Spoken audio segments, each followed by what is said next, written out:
অনেকে বাড়ি কেনার সময় সবার আগে যেটি চিন্তা করেন সেটা হলো ডাউন পেমেন্টের বিষয়টি একটি চিন্তা থাকে।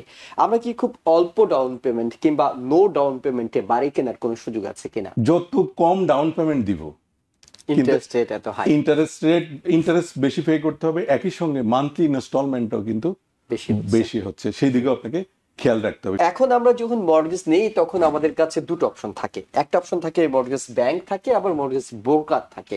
আমরা কার কাছ থেকে আসলে মর্টগেজটা নিতে যাব? আমরা রিকমেন্ড করি ব্রোকাররা বেস্ট, কারণ ব্রোকারদের অপশন এবং ওদের প্ল্যান বেশি থাকে, প্রোগ্রাম বেশি থাকে, যেটা ব্যাংকের সুনির্দিষ্ট কিছু প্রোগ্রাম থাকে। অনেকে বাড়ি কেনার সময় সবার আগে যেটি চিন্তা করেন সেটা হলো ডাউন পেমেন্টের বিষয়টি একটি চিন্তা থাকে। আমরা কি খুব অল্প ডাউন পেমেন্ট কিংবা নো ডাউন পেমেন্টে বাড়ি কেনার কোনো সুযোগ আছে কিনা? থ্যাংক ইউ জুয়েল ভাই, great questions. Definitely, there is a options. State of new York mortgage agency থেকে দুটো প্রোগ্রাম আছে। ওরা একটা ডাউন পেমেন্টের জন্য ওরা একটা অ্যাসিস্ট্যান্স প্রোগ্রাম আছে, ইভেন ক্লোজিং কস্ট অ্যাসিস্ট্যান্স ওদের একটা প্রোগ্রাম আছে, যেটা দিয়ে ফার্স্ট টাইম হোম বায়াররা ইজিলি লো ডাউন পেমেন্ট এবং লো ক্লোজিং কস্টে বাড়ি কিনতে পারে। এছাড়া এইচএ ফেডারেল হাউজিং অথরিটির একটা লোন আছে, যেটা শুরু হয় 3.5%, খুবই এটাও শূন্যের কাছাকাছি, দেখেন 3.5% অনলি। সো অল্প ডাউন পেমেন্টে আপনি বাড়িগুলো কিনতে পারতেছেন। এছাড়া রুরাল এরিয়াতে ইউএসডিএ নামে একটা প্রোগ্রাম আছে, এরা জিরো ডাউন পেমেন্টে আপনি বাড়ি কিনতে পারবেন। তবে ওইটা কিছু শর্ত থাকে ওদের, ওই শর্তগুলো আপনাকে ফুলফিল করতে হয়। এছাড়া কিছু কিছু ব্যাংক আছে, ওরা আপনাকে কিছু গ্র্যান্ড প্রোগ্রাম অফার করতেছে, যেটা দিয়ে ওই গ্র্যান্ডকে ডাউন পেমেন্ট হিসেবে ইউজ করে আপনি বাড়ি কিনতে পারবেন। বাট এখানে একটা কথা মনে রাখতে হবে জুয়েল ভাই, আমরা যত কম ডাউন পেমেন্ট দিব, ইন্টারেস্ট রেট এত হাই ইন্টারেস্ট বেশি পে করতে হবে, একই সঙ্গে মান্থলি ইনস্টলমেন্টও কিন্তু বেশি হচ্ছে, সেই দিকেও আপনাকে খেয়াল রাখতে হবে। শুধুমাত্র লো ডাউন পেমেন্ট না, আপনার যে ইনস্টলমেন্ট সাইজটা কত হবে সেই দিকেও খেয়াল রাখলে আপনার বাড়ি কেনার জার্নিটা অ্যাফোর্ডেবল এবং ইজি হয়। এবং এই সুযোগ সুবিধা যেগুলো বলছিলেন এগুলো কি ফার্স্ট টাইম হোম বায়ারদের জন্য, নাকি যতবারই বাড়ি কিনবেন আপনি এই সুযোগগুলো নিতে পারবেন? এগুলা বেশিরভাগই হলো ফার্স্ট টাইম হোম বায়ারদের জন্য। ওকে, ফার্স্ট টাইম হোম বায়ারদের জন্য। বায়ারদের এবং আপনি যে প্রোগ্রামগুলোর কথা বলছিলেন এগুলো কি নিউ ইয়র্ক সিটিতে অ্যাভেলেবল, নাকি এটা নির্দিষ্ট কিছু এলাকা আছে সেসব এলাকার বাইরে এটি পাওয়া যাবে না? এটা নিউ ইয়র্ক সিটিতে অ্যাভেলেবল, এবং ওই যে ইউএসডিএ যে লোনটা, এটা হলো সিটির বাইরে, রুরাল এরিয়া, মানে কাউন্টি যেটি সাইড, শূন্য ডাউন পেমেন্টের কথা বলছেন। রাইট। আর যে শর্তগুলো আছে, অর্থাৎ এটি কারা পাবেন, কারা এলিজিবল? আমি যদি ফার্স্ট টাইম হোম কিনতে যাই আমি কি পাবো, নাকি এটির জন্য আসলে আহ, আমাকে কিছু নিম্ন আয় থাকতে হবে, কিছু নির্দিষ্ট এরিয়া কোডে বাস করতে হবে, কি কি বিষয় আসলে আছে? যেটা শূন্য ডাউন পেমেন্টে নেবেন ওটার কিছু, ওই যে আপনি বললেন সুনির্দিষ্ট কিছু এরিয়া জিপ কোড আছে, ওইখানে আপনাকে বসবাস আমরা করতে যেটা হবে। বলছি রুরাল এরিয়াতে সেটি আর বাকিগুলোর ক্ষেত্রে আপনি ফার্স্ট টাইম হোম বায়ার হলেই আপনি এই ফ্যাসিলিটিগুলো অ্যাভেল করতে পারবেন। ওকে, এখন আমরা যখন মর্টগেজ নেই তখন আমাদের কাছে দুটো অপশন থাকে, একটা অপশন থাকে মর্টগেজ ব্যাংক থাকে, আবার মর্টগেজ ব্রোকার থাকে। আমরা কার কাছ থেকে আসলে মর্টগেজটা নিতে যাব? থ্যাংক ইউ জুয়েল ভাই।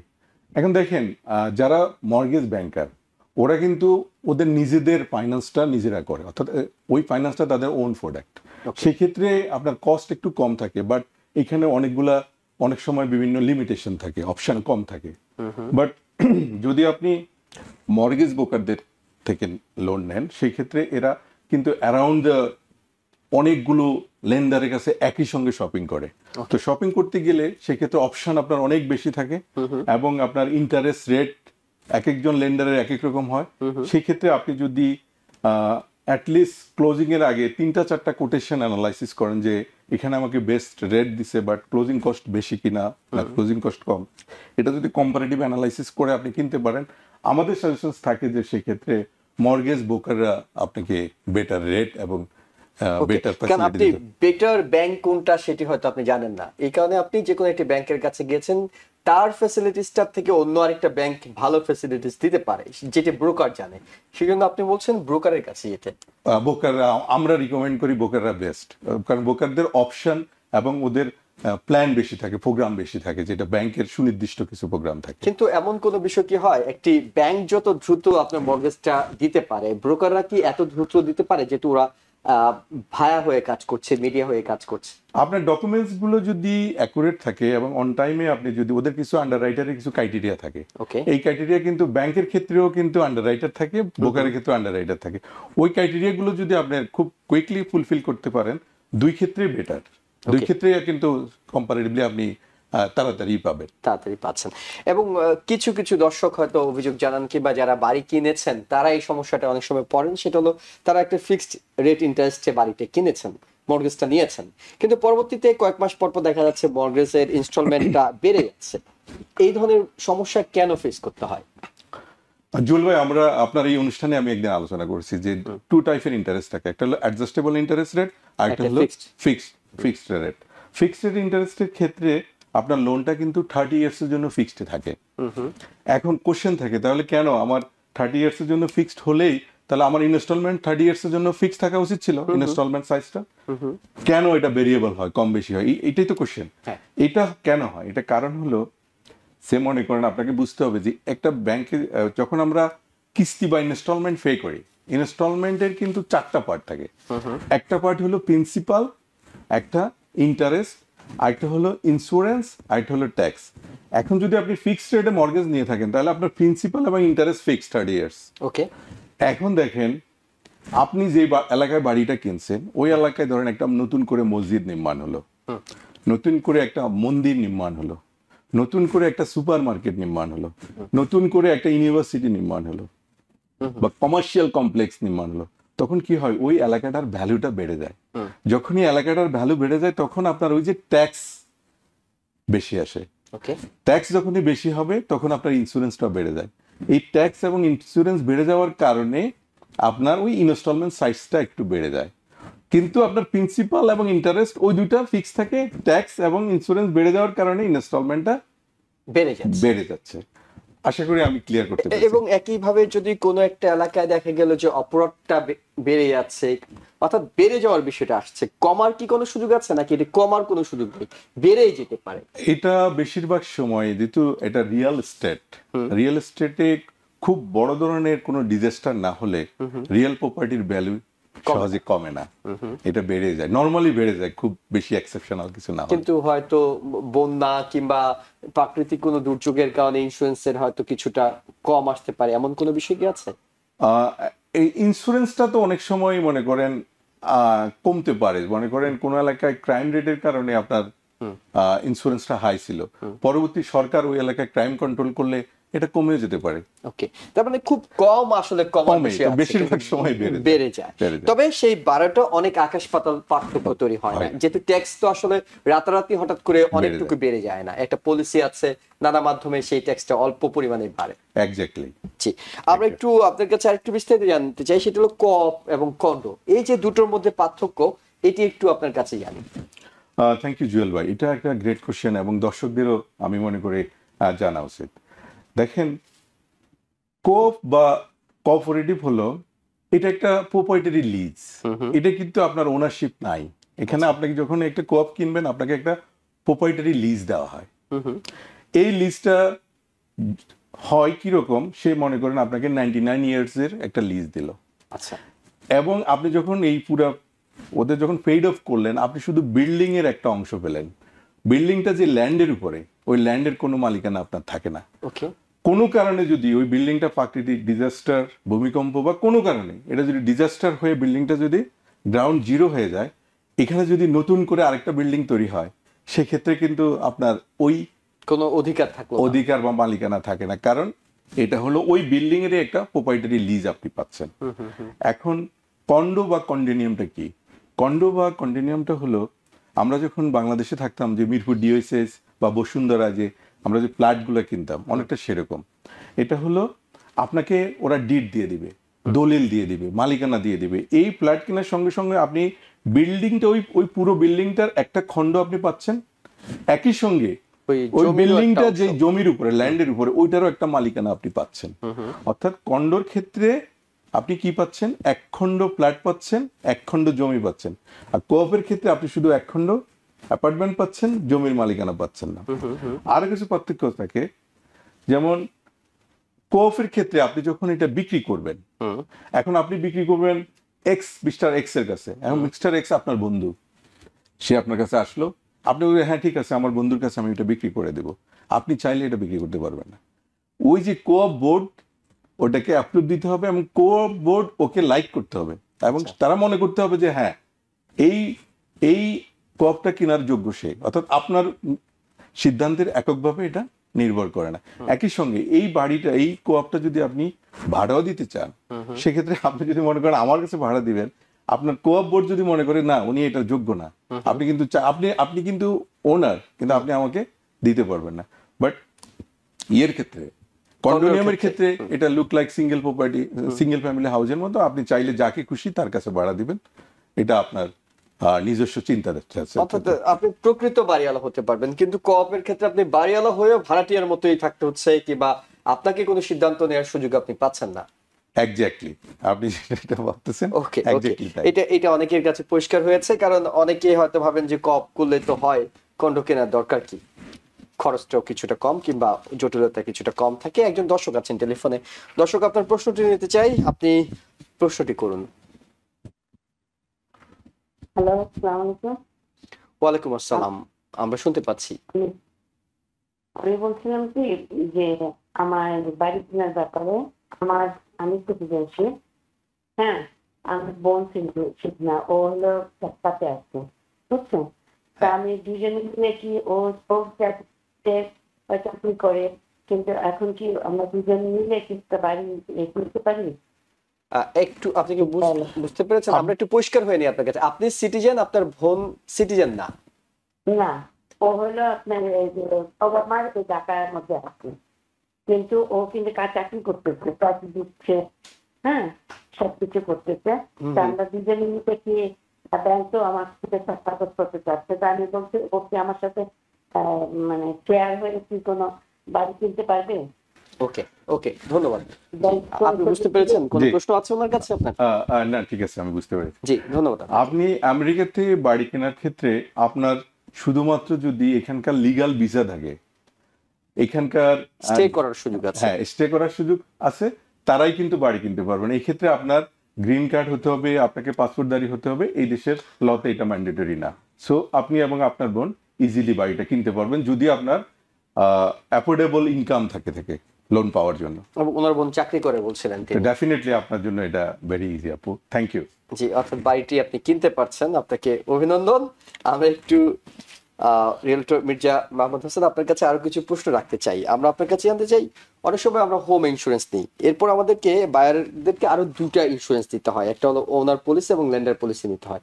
এটা কেন নিতে হবে? হোম ইন্স্যুরেন্স তো আমরা নিয়েছি, আমরা মনে করি যে হোম ইন্স্যুরেন্স নেওয়ার পরে আবার দুটো পলিসি কেন নিতে হচ্ছে? থ্যাংক ইউ জুয়েল ভাই, ভেরি ইনোভেটিভ কোশ্চেন্স। হোম ইন্স্যুরেন্সটা আমরা নিয়ে থাকি বিভিন্ন ধরনের প্রাকৃতিক দুর্যোগ থেকে, আমার হোমটাকে যদি কোনোভাবে ডিস্ট্রয়েড হয় আমি যেন কভার পেতে পারি। সেটা কিরকম হতে পারে? ডিস্ট্রয়েড বাই ফায়ার, যদি আগুনে পুড়ে যায় সেটা থেকে আমাকে নিজেকে কভার করার জন্য, অথবা ডিস্ট্রয়েড বাই ফ্লাড, বন্যার কারণে, অথবা কোনো ধরনের বিভিন্ন ধরনের থ্রেট, চুরি ডাকাতি, মহামারী, ওইসব কারণ থেকে আমরা যে ইন্স্যুরেন্সটা নিয়ে থাকি ওটা হলো হোম ইন্স্যুরেন্স। এখন আপনার কোশ্চেন হলো, এই ইন্স্যুরেন্সটা তো আমাদের নেওয়া হয়েছে, সো উই আর কভার্ড, আমরা কেন ওনার পলিসি বা লেন্ডার পলিসি নেব? এটা আসলে খুবই এটা আপনাদের সবারই বোঝা দরকার। আমি আশা করি দর্শকরাও একটু মনোযোগ দিয়ে শুনবেন। ওনার পলিসিটা হলো, দেখেন এই বাড়িটা নির্মাণের কোনো এক সময় এখানে ল্যান্ড ছিল, ল্যান্ডের পরে কেউ একজন বাড়িটা নির্মাণ করছে, এবং আমেরিকার ইকোনমিতে সবাই মুভ করে, কিছুদিন পর সে হয়তো নিউ ইয়র্ক থেকে অন্য এলাকায় চলে গেছে, মুভের কারণে সে বাড়িটা এক্স ওয়াই এর কাছে বিক্রি করে দিছে। কিছুদিন পরে ওয়াই এটা জেড এর কাছে বিক্রি করে দিছে, জেড আবার এ এর কাছে বিক্রি করেছে, এ আবার বি এর কাছে, অর্থাৎ চেইন অফ টাইটেল কিন্তু পরিবর্তন হচ্ছে। এখন দেখেন কোনো কারণে এই বাড়িটা যখনই আপনি ক্লোজিং টেবিলে, কিন্তু ওনারের দায়িত্ব হলো আপনাকে ক্লিন টাইটেল দেওয়া। এখন অনেক সময় দেখা দিল যে একটা বাড়ি একটা কর্পোরেশনের নামে আছে, কর্পোরেশনের কিন্তু একাধিক মালিকানা থাকতে পারে। এখন সব মালিককে আপনি চিনেন না, বা কোনো কারণে মালিকানা এক্স, আপনার বাড়িটা ওয়াই এসে আপনাকে রেজিস্ট্রি করে দিল, এটা নর্মালি হয় না, ধরেন হয়ে গেল, তখন এই যে আপনি যে একটা ডাউন পেমেন্ট দিলেন, মালিকানা যদি কোনো ত্রুটি থাকে, তাহলে আপনার এই ওনার্স পলিসি আপনার এই মালিকানার ত্রুটিটা থেকে আপনাকে কভার করবে। একই সঙ্গে এখন লেন্ডার পলিসিটা কি, যদি একটা বাড়ি আমরা কিনি, কেনার পরে দেখবেন যে আমরা হয়তো 30% ডাউন পেমেন্ট দিচ্ছি, অথবা 20% ডাউন পেমেন্ট দিই, অথবা 60% ডাউন পেমেন্ট দিই। সো মনে করেন আমি বাড়িটা পেমেন্ট দিলাম 30%, আমি ডাউন পেমেন্ট দিলাম, আমি বাড়িটা কিনতেছি, তাহলে বাকি 70% কে ফাইন্যান্স করছে? ব্যাংক। ব্যাংক ফাইন্যান্স করছে। অথবা ব্যাংক হলো আমাদের লেন্ডার। এখন মালিকানা যদি ত্রুটি থাকে, তাহলে ব্যাংক এই টাকাটা কিভাবে কভার করবে? অর্থাৎ মালিকানা, অরিজিনাল মালিক যে, সে আপনাকে বাড়িটা লিখে দেয় নাই, এটা হয় না, মানে হয়ে গেছে, তাহলে কি সে তো তার বাড়ি নিয়ে চলে যাবে। তাহলে ব্যাংক যে আপনার 70% ফাইন্যান্স করলো, তাহলে ব্যাংক এই টাকাটা কিভাবে রিকভার করবে? যদি তার লেন্ডার পলিসি থাকে, তাহলে সে এই লেন্ডার পলিসি ফাইন্যান্সকে কভার করবে, অর্থাৎ যে ইনভেস্টরকে, অর্থাৎ স্টেক হোল্ডার দুজনকেই কভার করতেছে। একজন স্টেক হোল্ডার হলাম আমি নিজে, আরেকজন স্টেক হোল্ডার হলো ব্যাংক। ব্যাংককে কভার করতেছে লেন্ডার পলিসি, আমাকে কভার করতেছে owner policy. So it is recommended যে হোম ওনার ইন্স্যুরেন্স থাকার পরেও আপনাকে ওনার পলিসি এবং লেন্ডার পলিসি কিনতে হয় ক্লোজিং টাইমে। Thank you, এখন জয় ভাই। নিঃসন্দেহে দর্শকদের কাছে বিষয়টি পরিষ্কার হয়েছে, আমার কাছে অনেকটা পরিষ্কার হয়েছে। যেটি দর্শক আছেন সম্ভবত টেলিফোনে, আপনার টেলিফোনটি নিতে চাই।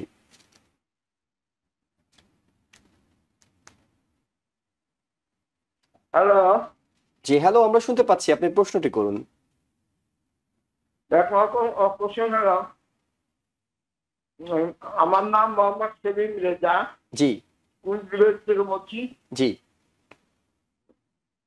আমার যে লোন আছে, যদি আমি 40,000 একই সাথে পেমেন্ট দিয়ে দেই, ইন্টার পেমেন্ট দিয়ে দেই, তাহলে আমার সময় কমবে না প্রিমিয়াম কমবে, মর্গেজ কমবে? এক। 2 নম্বর কোশ্চেন হলো, জি আমি আমার যে ইন্টারেস্ট আছে রেট, হ্যাঁ যদি আমার কমে যায়, ট্যাক্স কমে যায়, প্রপার্টি ট্যাক্স কমে যায়, গভর্নমেন্ট কমে যায়, আমি এক সিনিয়র সিটিজেন, আমি অ্যাপ্লাই করছি এবং আমি এখন অ্যাবিলিটি আমার নাই, 50% অফ করে দিচ্ছি, তাহলে আমার কি টোটাল এইটা আপনার মর্গেজটা কমে যাবে না? জি থ্যাংক ইউ ব্রাদার। প্রথমত আপনার কোশ্চেনটা শুনে জি যদি টাই কমে যায়, তাহলে আমি এই প্রপার্টি ট্যাক্স 1 ইয়ারে আমি 2 টাইমস বা 3 টাইমস দিয়ে দিতে পারবো না?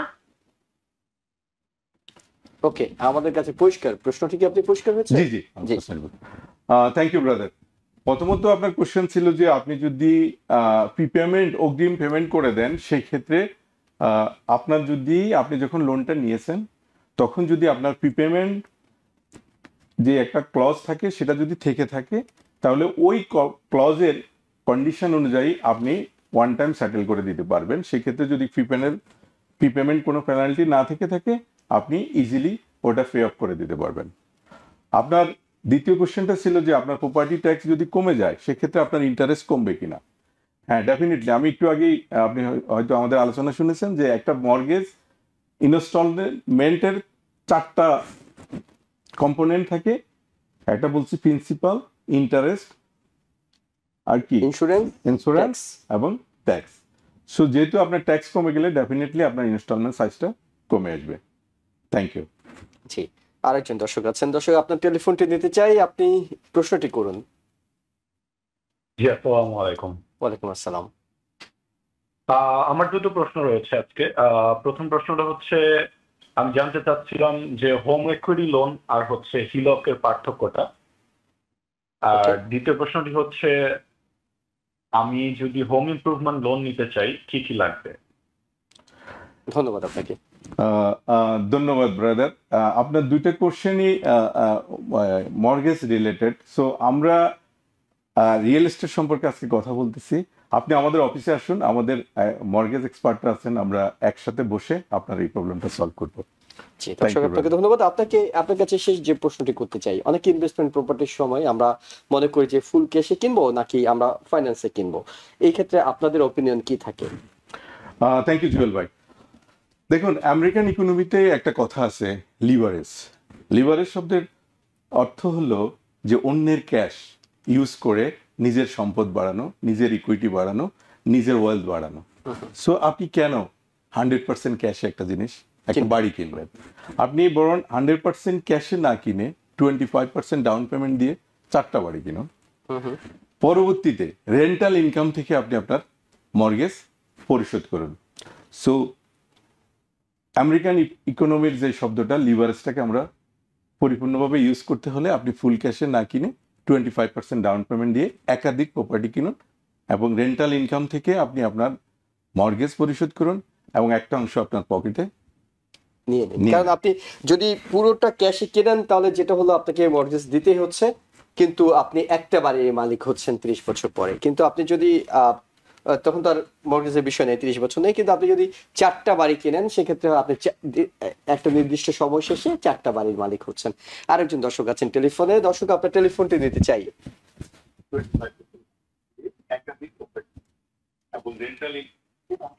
দর্শক, আপনি একটু টেলিভিশনের ভলিউমটি কমিয়ে প্রশ্নটি করুন।